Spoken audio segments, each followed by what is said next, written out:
1기 신도시 특별법 만들어 즉시 재건축 약속대로 추진하겠다. 임대차 3법을 폐지를 할 겁니다. 그 폐지의 시점은 오늘 이제 추경호 부총리 후보부터 어떤 얘기를 했는지 좀 말씀을 드릴게요.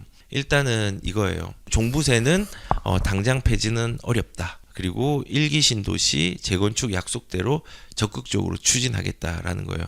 지금 1기 신도시에는 지금 관련되어서 정비사업 활성화를 위한 특별법들이 국회에 올라와 있잖아요.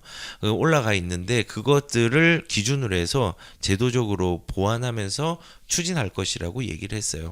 근데 여기서 주의해야 될 게 전주만 하더라도 이거 지금 조심해야 된다라고 하고 가격이 올라가니까는 장기적으로 신중하게 접근하겠다 했는데 우선은 기조 자체는요. 협의를 해서 그래도 이거는 적극적으로 추진을 해야 된다라는 게 인수위 입장에서는 조금은 정리가 되고 있는 것 같아요.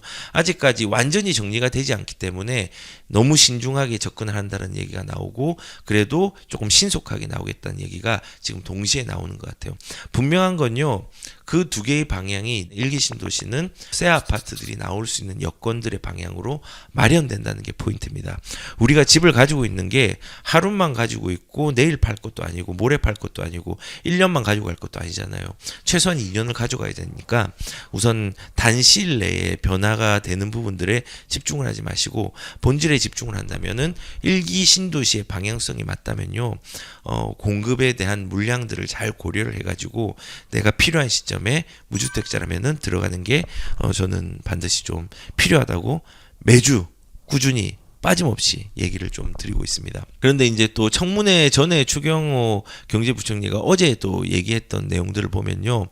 정비사업 활성화 정상화를 추진하고 임대차 3법 보완이 필요하다라는 방향성도 우리가 이제 대충 다 아는 내용인데 조금은 적극성을 띈다라는 건데 우선 그 안전진단 기준을 합리적으로 개선하고 임대차 3법도 개선 방향을 잡았습니다.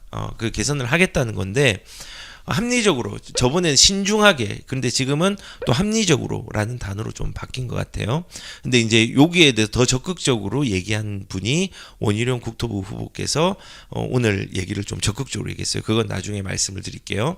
그리고 추경호 의원이 LTV 규제 좀 과하긴 하다. 그런데 DSR은 신중하게 좀 접근을 하겠다라고 이제 얘기를 했는데 아마도 DSR은 풀리진 않을 것 같아요. 지금 당장요.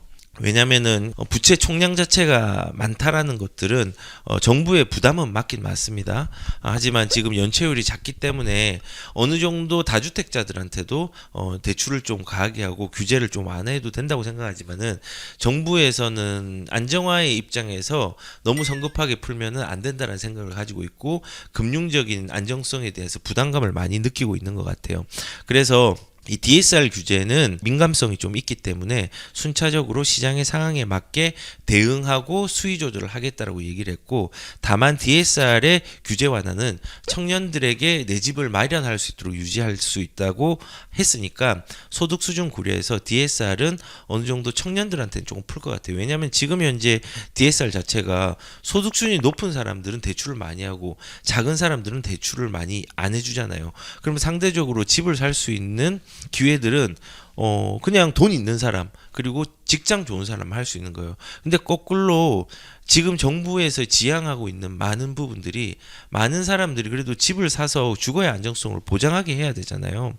그런 측면에서 조금은 소득이 좀 부족하지만은 내 집을 마련할 수 있는 장치들을 DSR로 조금은 그런 사람들의 한정돼서는 유도를 할 거라는 생각이 이제 듭니다. 자, 반면에 이제 원희룡 이제 국토부 장관 후보의 정치적 접근들을 한번 보겠습니다. 한 방에 잡겠다는 무만 접근은 안 하겠다 하고 문정부의 실패가 단기적으로 임기응변식으로 대응을 많이 했잖아요.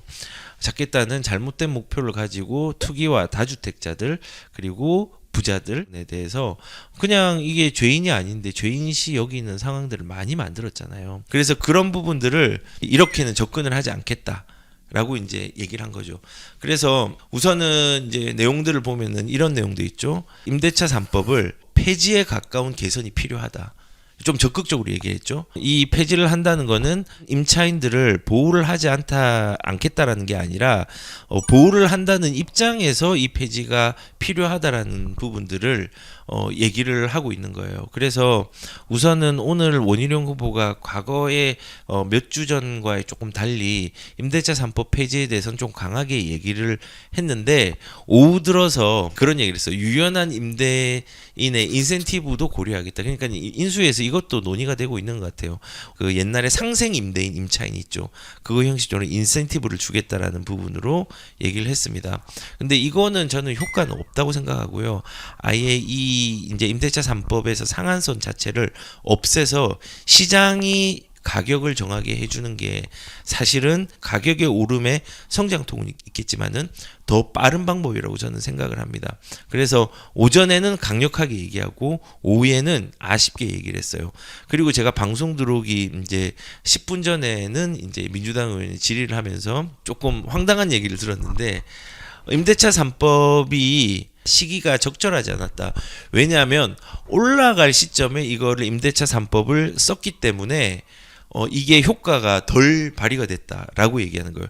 저는 이게 원인과 결과가 주객 전도됐다 생각해요.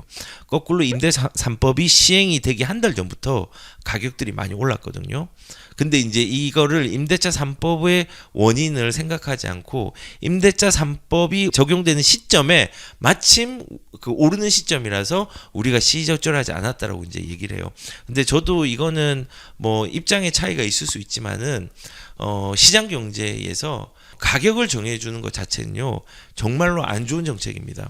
근데 이 정하는 정책 때문에 사실은 지금 수급 조절이 안 되고 원래 안 올려도 되는 집까지도 5%를 올리고 그 5%를 올리는 것밖에 할 수 없기 때문에 이거에 대해서 대응하기 위해서 이거 지나면은 엄청나게 크게 올리거나 실거주로 들어가겠다고 하거나 월세로 전환되거나 이런 상황들이 급하게 일어나는 거예요. 결국은 서민들이 힘들어지는 거기 때문에 우선은 가장 시급하게 해야 되는 게 임대차 3법입니다. 그래서 일단은 이 임대차 3법 뭐 오전하고 오후하고는 달랐지만은 큰 방향을 봐야 됩니다. 폐지를 할 겁니다. 그 폐지의 시점은 2년 이후부터 3년 사이가 될 거라고 우선은 생각이 들고 지금 당장의 위험한 거는 7월 31일 날 거의 이제 계약갱신이 4년을 쓴 사람들이 60에서 70%가 되는데 그 사람들이 쏟아져 나옵니다. 그게 어떻게 영향을 미칠까? 에 대해서 우리가 지금 당장은 대응을 해야 됩니다. 대응을 해야 되는 사람은요. 다주택자의 임대인도 가격들을 올리는 부분이 있겠지만은 대응을 진짜 해야 되는 사람은요. 지금 현재 주택이 없고 임차로서 나가는 사람들이 선택을 잘해야 돼요. 전세를 선택할 바에는요 월세를 선택해서 갭 투자를 해야 되고요.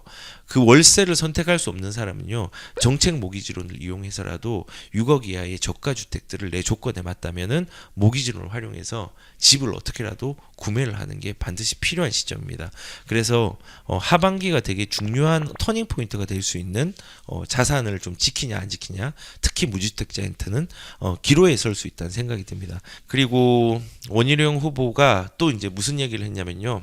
1기 신도시 특별법 만들어 즉시 마스터 플랜 작성해서 들어가겠다라고 얘기를 했습니다. 조심스럽게 1기 신도시를 접근한다가 아니라 필요하다.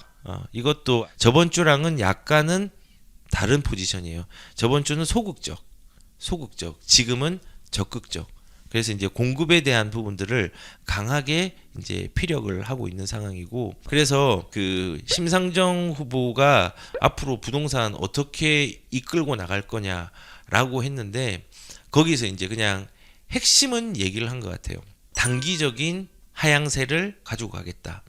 그리고 공급을 빨리 나올 수 있도록 한번 해보겠다. 그래서 우선은 지금 뭐 여러 가지 이제 불편함과 어려움들이 있을 수 있는 시장이긴 하겠지만은 우리가 큰 틀에서 원희룡 후보가 1주택자 포지션에서의 완벽한 규제 완화들을 좀 포지션을 크게 하는 발언들을 많이 하고 너무 신중해가지고 정치적으로 지방선거를 의식해가지고 조심스럽게 하는 부분들이 있었지만은 저는 분명히 누가 대통령이 되었던 누가 국토부 장관이 되었던 상관없이 과거에 문제가 있었던 게 지금 아직 해결이 된 게 거의 없습니다.